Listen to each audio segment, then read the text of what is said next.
Eh? This one is a Muganda. Maganda are betrayers. You leave these Baganda to come. But you are from the north. You come and join the forces. Telling Gopia and you that those are northerners, they should join the forces. Eh? They were telling Tumwebaze, you Tumwebaze, you are from the west. Eh? For you, why are you joining this? I remember someone telling Opio why he thought he's an Iteshot. But I heard you are from Teso, and you're also fighting an Itamo. Eh? And you can hear the excuses they are giving. So if you are an Iteshot, you are not supposed to fight corruption.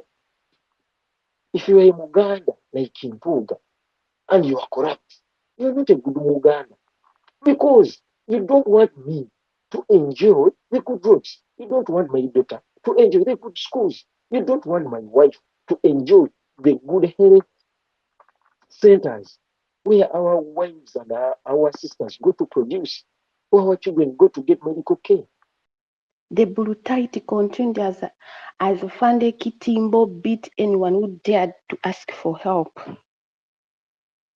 I watched in horror as my colleagues were injured, beaten, and dragged away to unknown rooms. Nag, things happened. George, who tried to comfort me, was taken away and returned bruised and unable to walk. Aloikin suffered the same fate, returning with injuries to her neck. I was eventually pushed into a room to record my statement, but the trauma of that day is still in my memory. The mockery and laughter from the police officers as Afande Masco continued his rampage is a painful reminder of the abuse we suffered, you guys. Our experience as CPS was a gross violation of human rights, a stark reminder of the brutality that exists in our society.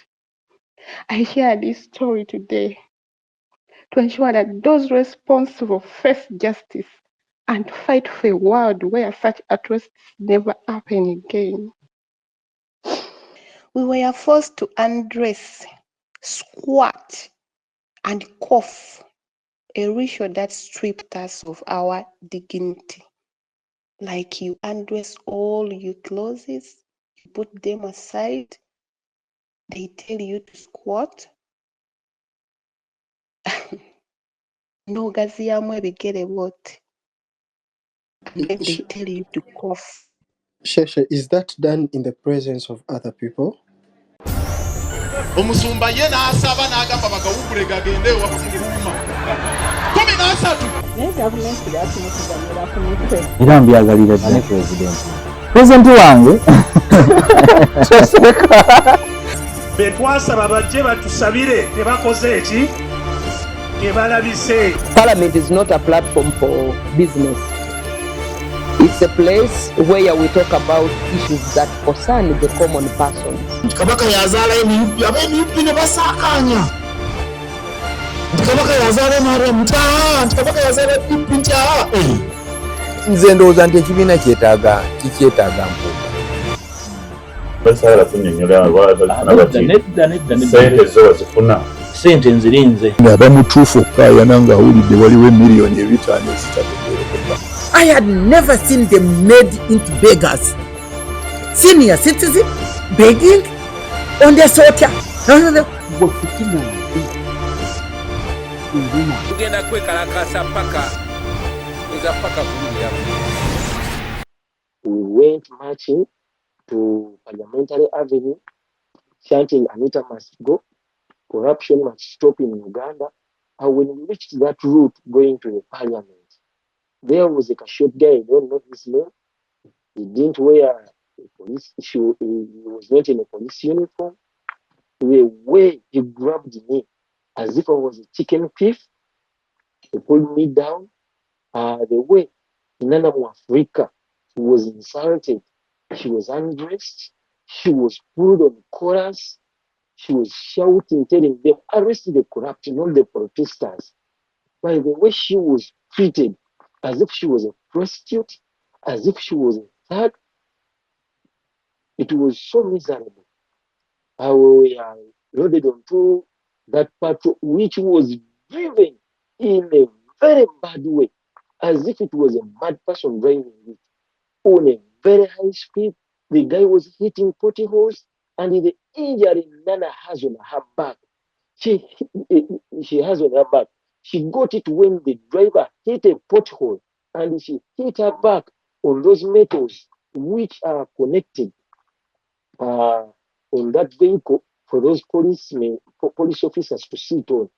And by the time we reached CPS, she was already injured, and she was pleading with them, "You people, I'm feeling pain on the back," but they were not caring about what she was saying. We are pulled out of that pickup as if we were what? As if we were animals. They were insulting us with words. "You people, you are going to see what is going to happen to you. You cannot come on the streets and demonstrate. This is Uganda. This is not another country where other people go to the streets." When we reached CPS, there is a brown guy. The only name I can remember is Joel. I don't know whether it is his real name or what. But that guy treated us very badly. The guy started torturing us. That guy removed you with glasses because you wears glasses.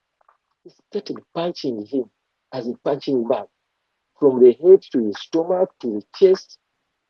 From you, he came to me, he started punching me. I asked him, "Man, what is the problem with you?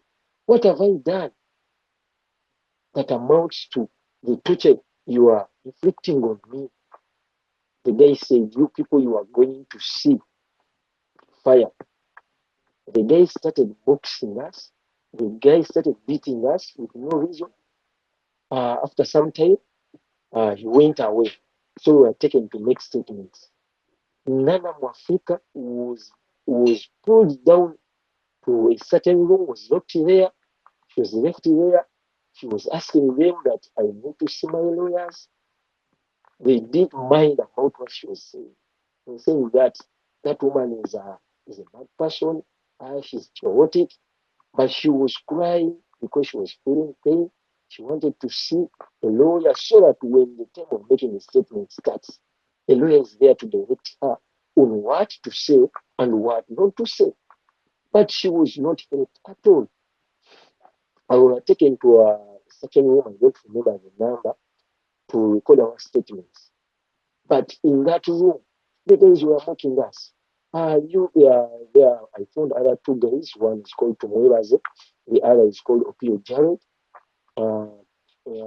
Me and you were taken to that room, and we found those two guys there. And in that room, Jared is a doctor, Tumwebaze is also a doctor, you is also a doctor. They were insulting them.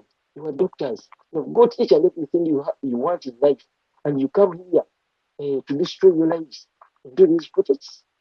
If you feel like you are fed up of everything that is happening in the community, you come and join the forces because you'll be officers. You're going to get a lot of money.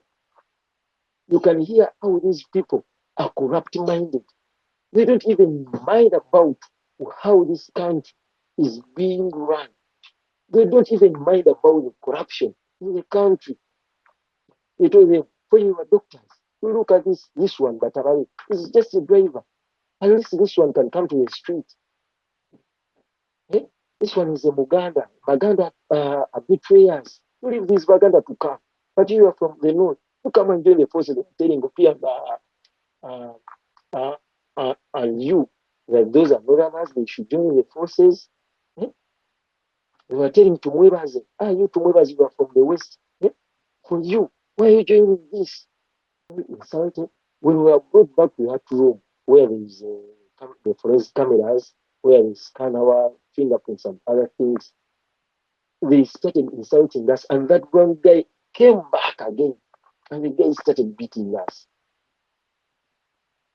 After beating us, then we were locked down in the cells of CPS. We didn't even spend, we spent there like 10 minutes. We were brought back. Then we were told to go pick our properties from the store, then go to the court. Then I found the guy who's called Isebabi. Why is a surgeon?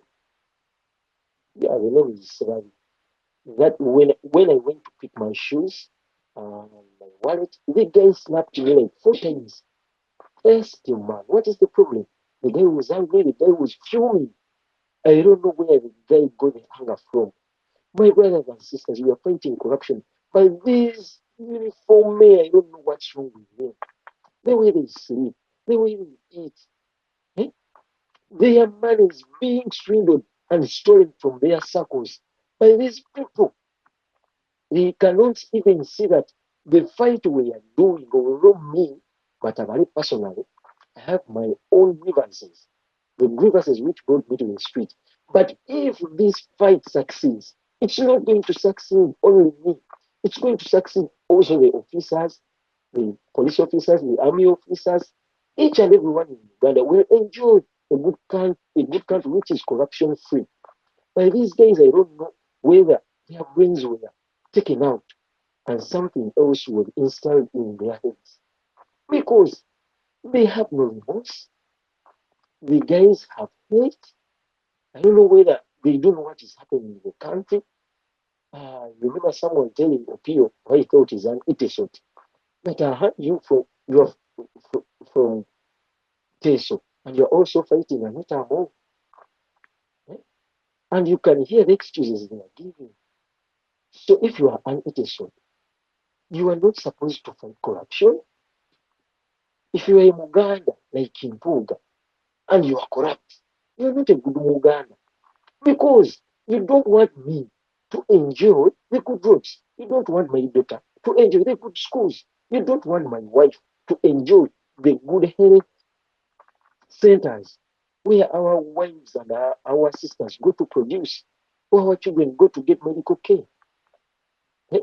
So you cannot be my brother. You cannot be my comrade when you are corrupt because corruption at any point affects someone. My mother died at Kiseni 2 Health Center right now. Health Center for what? She died when she was going to produce. She reached the hospital and she needed the surgery, and the doctor was not there. Hmm? I don't know whether these people pass through these problems. I don't know. These officers' wives are the ones selling these money on the roads. But I don't know whether these people see the situation our country is in and the way they treat us. At least they should be polite to us and humble and give us support. Because what I know, these junior officers, all these officers who handle us, are the junior ones. The ones who are enjoying are those seniors. But even these ones of the lower ranks, the way they treated us, the way they molested us, they twisted our arms. You may think that we are telling them also to stop corruption. I think because corruption in Uganda starts from the ground. When you talk about corruption, these people feel like you are shaking the whole of, not institutions, but the whole of Uganda. The funny part of it, when we reached court, these people were rushing us. Man, you can even wonder. When you report a case to police, the time they take to investigate, the time they take to apprehend one who has committed a crime. By the way, they were speeding the process. We were arrested at 2 p.m. At 4 p.m. we were in court. At 5, we were on bus taking us from Zira. Even the judge refused to hear our bail application. Then I was complaining. Her son was at school and no one was there to go pick her up, pick the son up. But the judge didn't hear what Nana was saying. He said you refused to make a statement, so you complain when you come back. I don't know whether these judges are also mothers. I don't know whether they also have children. Nana was crying that her child is at school and she lives with her alone, and she's the only one who can pick the child from school. But the judge refused to hear the complaints of Nana. She was complaining on how she was arrested, how she was undressed, and how she was insulted as a mother, as a woman, as a wife, as a responsible citizen of Uganda. But the judge was not hearing all what Nana was complaining about. We are sent to Luzira. When we reached Luzira, my brothers and sisters, we reached at about 7 p.m. We were told to put our wallets, money, and other things to the officer's seats. Then we were taken to wards. The wards were packed to the maximum.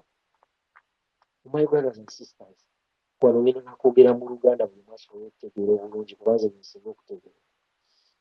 reached the wards, ng'abasibe bangi nga ne bw'okutuula omunyawo nga tolabawo, ng'akawunga weekajaawo kanyogoga, nze kanema, my brother you for him he ate, nga konna kalabika bubi, ng'oyinza okugamba oba kalimu ettaka. Kyokka ekisinga okubeera funny, I have never in my life heard of anyone being convicted of prison in Uganda. Gye nasanga gayina byogera. I know you were around, you can testify about this. Kenya agamba mbu ye bamusingisa prison era ebya Kyagulanyi n'abivaako. Tumugamba, man, we are not here for Kyagulanyi, we are not here for you. We are here because of corruption in Uganda. And we are protesting for us to get a better country. So don't divert us from what you're telling us. For us, we are here for corruption. Now, for me, I want to mobilize you to enter into PLU. Me, I'm a PLU mobilizer. I asked him, who will PLU mobilizer? Never convicted him for prison. Or mobilizing the Basiva. Oh, no. Bani will mobilize. The girl failed to answer the question I was asking. But you can see how funny these people are. Bingi nokutisibwa kubaddewo kungi ne bali bapositinga nga tutya nente emitima gyatukutisana ne giguba ne tugamba kyonna ekijja. Nze nali ntidde bwe nalaba nti these guys were sodomizing people. Naye olw'ebizibu bye tuyitamu n'obulemu bwe tulina, nalaba nga bino byonna bitono okusinziira ku byempiseemu. Ne ŋŋamba what can me?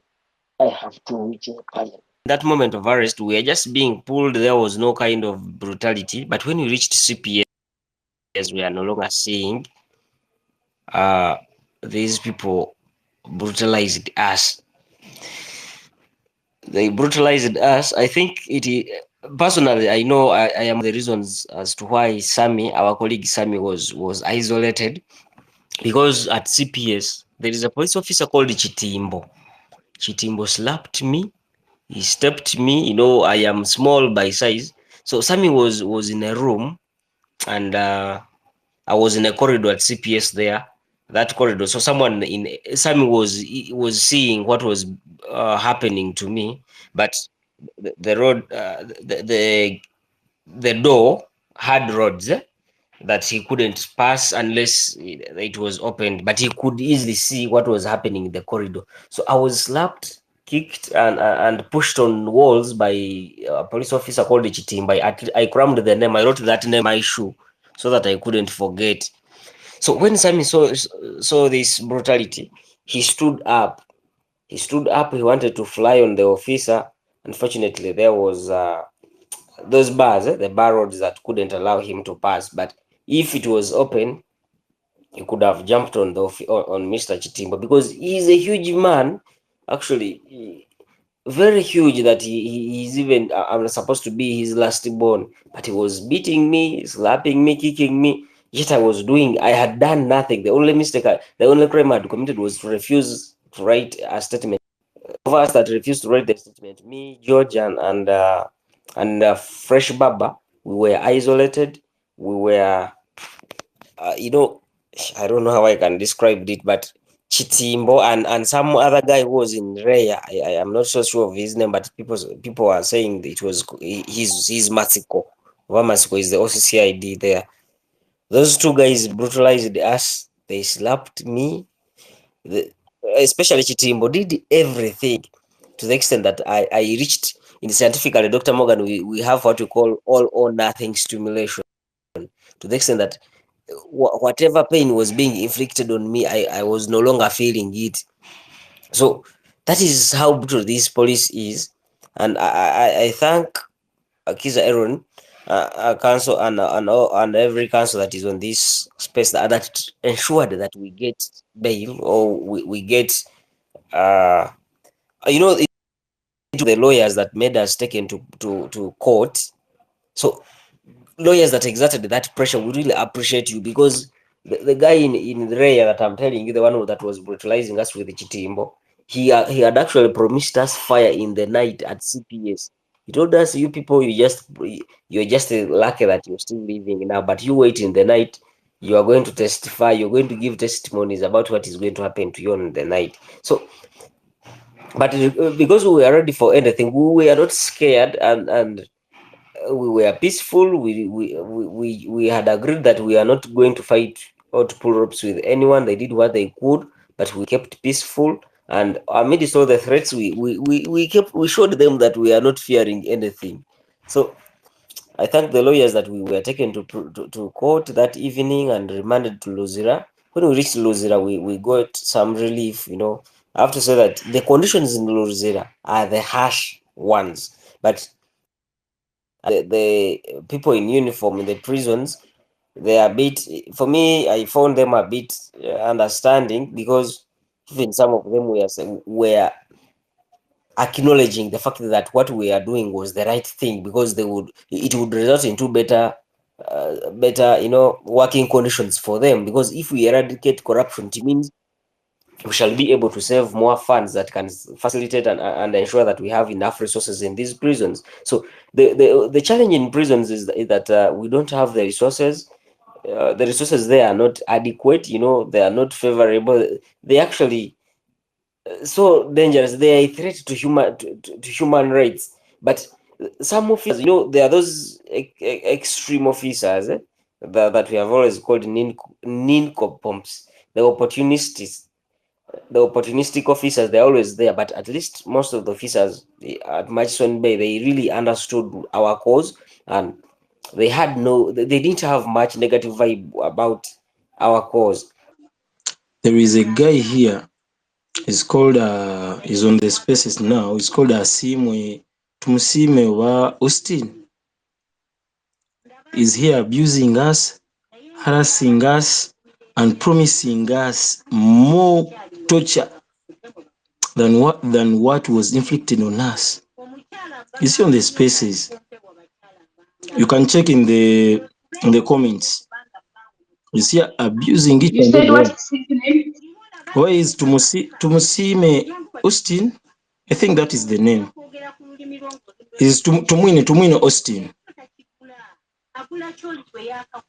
He should be really ashamed of himself. Yeah. I mean, we are no longer slaves of fear, so he should be ashamed of himself. They think harassing people will keep them will buy their silence by harassing people and torturing people. And I'm glad Ugandans have gone the past stage of being scared all the time, being in fear. They thought by doing all this they will keep us silent, but they are not ready for what is coming anyway. So Prince 4D, you're back. I think we had a small technical glitch. I hope we are going to go. So yeah, Prince 4D, take on the mic. Yes, good evening. Confirm whether I'm clear. Yeah, you are loud and clear. Please go on. So first and foremost, I need people to first know that currently, number one, we are having interns that are not deployed. Some have taken 4 years after school, they are home. Number two, we are having NEMA that is demolishing homes of people. Or maybe there's an investor that is planning to put up something in those places where they are being evicted from. Or maybe a relative of the first family wants to put up something. Then number three, we are having traders that are demonstrating, and it is in protest of high taxes and things like IFRIS. Number four, we are having ATIAC sugar factory that has always been part of our budget. But as we saw the leader of opposition saying in parliament recently, that not even a single grain of sugar has been produced. Someone may ask themselves, we have a Tiak sugar factory in Uganda, but I don't know whether people see their sugars in the market. I'm not sure. Then number 4, we are seeing businesses collapsing. If yours hasn't collapsed, please be patient. It will eventually collapse. We are seeing big businesses collapsing. We have seen radio stations firing workers. We are seeing them closing. We are seeing TV stations closing. We have seen banks being closed here in the country. We have seen supermarkets being closed. So if you are still comfortable, you be patient. It will reach you. Then we are seeing political prisoners that are in prison. Some have spent 4 years. We have seen people illegally put under detention, safe houses. So if it hasn't reached you, just be patient, because it will not only be political issue. You will just have an issue with someone related to government, and you'll find yourself in one of the safe houses or in prison. The number 4, we are having corruption in parliament that is documented. Parliament involving human rights, involving Ministry of Finance, it is documented. Then we are having a dead human rights commission, Uganda Human Rights Commission, being dead under the leadership of Wangadia. So if you haven't fallen a victim, just be patient as you mock people who have been victims already. So I don't know which number we are in, but then the next point I'm saying is that we are having graduates that are being ferried to Saudi Arabia, to the Middle East, to go and work as house girls, work as cleaners of the roads, the buildings, and they are graduates that finished university, because there is no job here in Uganda. And those who are having jobs, the jobs they have can only sustain them to get what they can feed on for the next month. The jobs they have are not to cause development. They are unable to do anything developmental with it. If yours is making you feel like you can do anything, I want you to reflect back to your fathers and mothers, what they had at the age that you're having. And if yours is developmental, just be patient.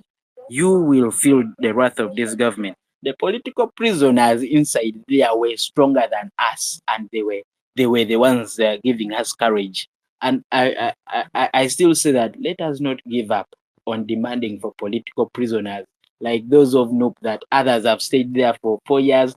I only got a chance to talk to Swaib, the guy from Mbale. I got a chance to talk to him, and the rest I failed to get a chance to talk to them. Though I looked for them so much, and I looked for them with Swipe, but I failed to get a chance. Then I want to send a message direct to the Commander-in-Chief. And I want to tell him that, dear Commander-in-Chief, you lied to our grandfathers, you lied to our fathers, and you have lied to us. You lied to the spirits of our ancestors. You lied to the spirits of this country, the spirits that protect this land. You lied to the spirit of the Luos, the Nilotics. You lied to the spirit of Ubuntu. You lied to everyone in this country. They offered you shelter. They offered you home. They offered you medicine. And they offered you energetic young men and women to help you fight the fight, because you had promised them that the revolution was to bring a change that was better than what you found. But you lied.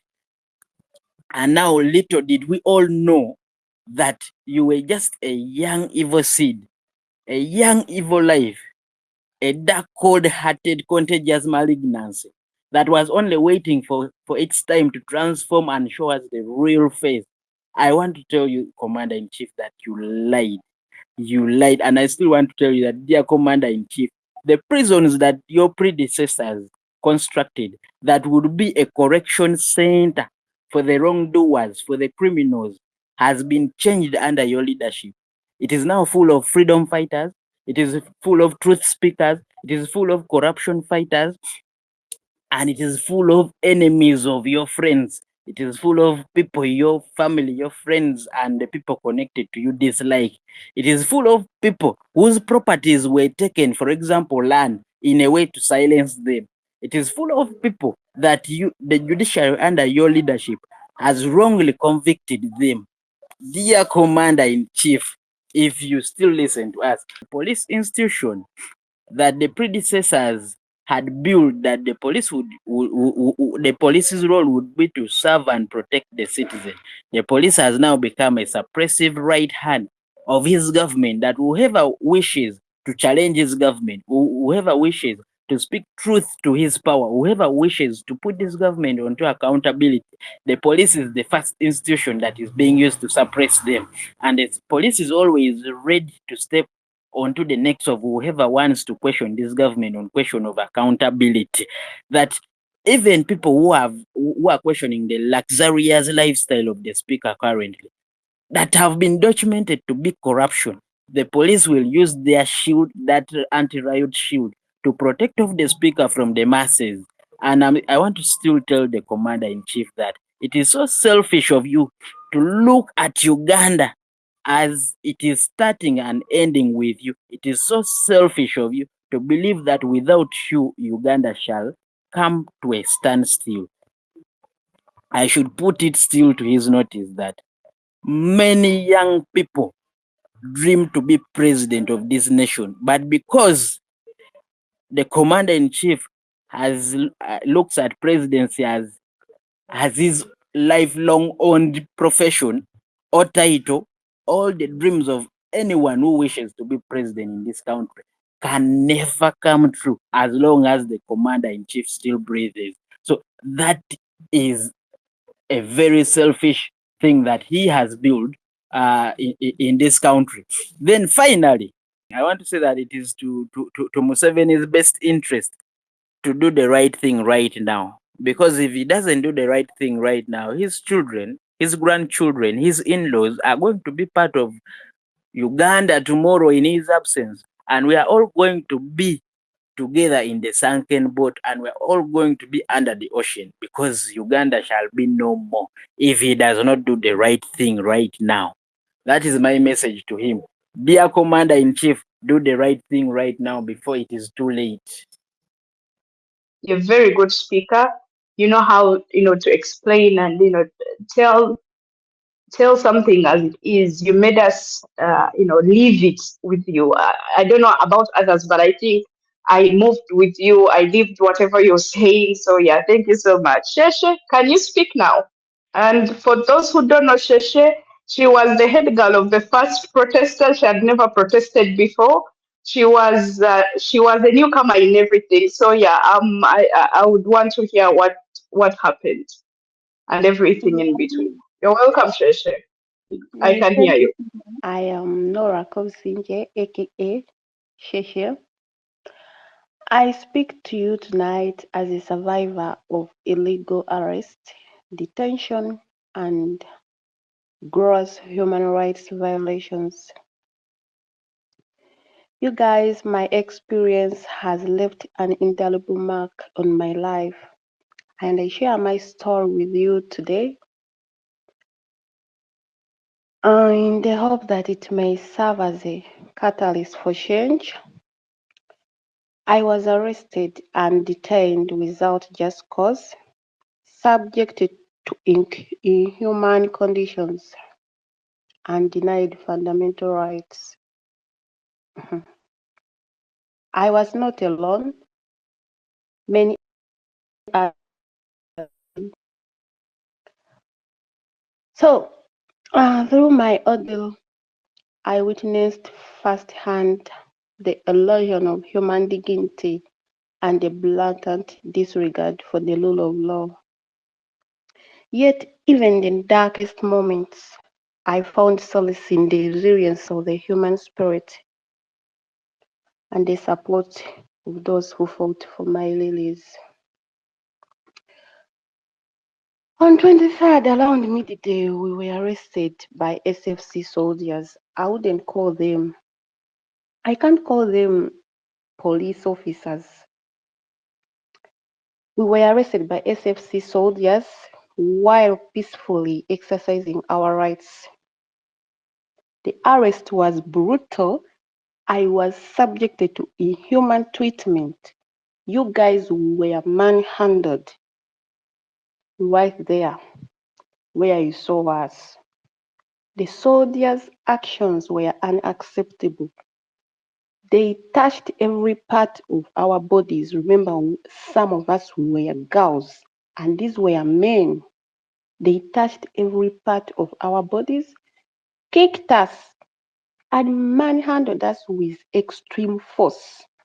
I was personally assaulted, with a soldier attempting to strangle me by squeezing my neck and holding me by my throat against the army vehicle. My colleague Aloykin was left almost half naked. She was half naked, and more than 50 soldiers surrounded her, fighting with a young girl of just 25 years old. Imagine that. The use of excessive force and sexual harassment by male soldiers is a gross violation of human rights. The fact that I was touched by a gloved man soldier who sprayed an unknown substance into my mouth to silence me is a chilling reminder of the abuse of power. We were peaceful, yet we were treated like criminals. Our rights were disregarded and our dignity was stripped away. I am sharing this tonight to demand accountability. I am an emotional person. I even want to cry. I am sharing this tonight to demand accountability and an end to human rights violations. Baganda Bangi, no one deserves to be treated with such brutality. After that, we were taken to CPS in a tinted vehicle. Despite the trauma that we endured, we emerged from the vehicle singing our national anthem, a symbol of our resilience and hope. We couldn't just keep quiet. We entered the CPS singing our national anthem. However, our defense was met with brutal force. Afande Masiko, wherever you are, I don't even know what to say to you. Afande Masiko kicked me in the stomach that I stopped breathing for a minute. A colleague who tried to assist me was slapped mercilessly. He was called Kule, something like that, because I asked him his name. A colleague who tried to assist me after being kicked by Afande Masiko. He was slapped mercilessly, fell in the corner. I also felt struggling to breathe and was nigh tension. Afande Masiko's words. He said, "Die so I can see that you are not the first seen a lot of them." Can you imagine, you guys? An officer saying that he was in a layer, a maroon shirt, big eyes, long sharp nose. I still remember him. His face lives rent-free in my mind. The brutality continued as Fande Kitimbo beat anyone who dared to ask for help. I watched in horror as my colleagues were injured, beaten, and dragged away to unknown rooms. Nag, things happened. George, who tried to comfort me, was taken away and returned bruised and unable to walk. Aloykin suffered the same fate, returning with injuries to her neck. I was eventually pushed into a room to record my statement, but the trauma of that day is still in my memory. The mockery and laughter from the police officers as Afande Masiko continued his rampage is a painful reminder of the abuse we suffered, you guys. Our experience as CPS was a gross violation of human rights, a stark reminder of the brutality that exists in our society. I share this story today to ensure that those responsible face justice and fight for a world where such atrocities never happen again. Afande Masiko, I curse you every minute, every moment. The way you mocked us, the way you laughed, the way you told us that you are the author of pain. Like, seriously, you guy. Do you have children? After late night court appearance, we were remanded to Isla prison, a place that would become a nightmare. As we boarded the prison bus, I felt a sense of dread wash over me. The bus was overcrowded with colleagues forced to stand. Some were crying because most of them had wounds. I remember George. I remember David Musili. I remember Praise, Ashilo Gift. All of them, I remember them. But it was the actions of the prison wardens that sparked fear in my heart. When the boys began singing the revolutionary songs, one warden became enraged, cocked his gun and pointed it at us. His colleagues intervened, but the damage was already done. I was terrified, secretly tears streaming down my face. But I refused to show weakness. I was crying and hiding because I never wanted my friends to see me.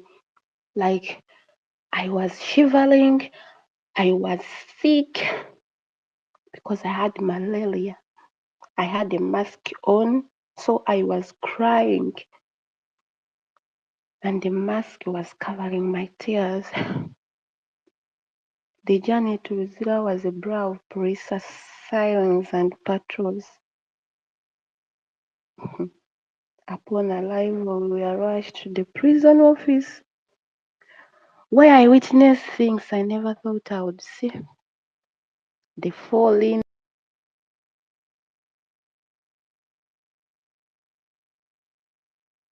that falling line, it is always called the falling. Do you guys hear me? Hello? Yes, sure. Go ahead. We're hearing you. Yeah, that fallen. If you've been to Luzia, you know that fallen. God fallen, but we asked her, it is like it is falling. So that falling line experience, like Luzila,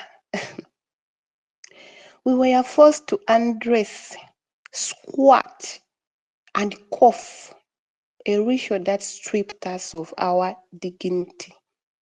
Like, you undress all your clothes, you put them aside, they tell you to squat. N'ogaziyamu ebigere bw'oti. And then they tell you to cough. Shesha, is that done in the presence of other people? That moment was a stark reminder of the brutal system we were trapped in. But even in the darkness, our spirit remained unbroken. We found solace in each other, and our resolve to fight for justice only grew stronger. We were there for each other. I share this story to expose the inhuman treatment we suffered. No one deserves to be subjected to such degradation and fear. I demand reform, accountability, and an end to human rights violations. Our voices will not be silenced, and our justice is served. Thank you so much, guys. Are you people undressed in the presence of people? Yeah, we were undressed in the presence of people. Other prisoners, right? There was a time when they were taking us in that office completely. Oh no. Thank you for being strong and sharing your story with us. It's really a heart-touching story. Thank you for deciding to be strong. Yes, freedom has a cost, and some of us must be willing to go an extra mile of paying the price. I don't know what to say. I'm broken. omusumba ye n'asaba n'agamba bagawukule gagende wakumuluma 13 era mbyagalira ne president wange be twasaba bajje batusabire tebakoze eki tebalabise. Parliament is not a platform for business. It's a place where we talk about issues that concern the common person. Kabaka yazala emiyupi ne basakanya. Kabaka yazala mara mtaa, kabaka yazala pincha. Nze ndowooza nti ekibiina kyetaaga mpu. Basala kunyonyola nedda sente zo wazifuna. Sente nzirinze. Abamutuufu okukayana ng'awulidde waliwo miliyoni 5 ezitategeerekeka. I had never seen them made into beggars. Senior citizen begging on the sotia.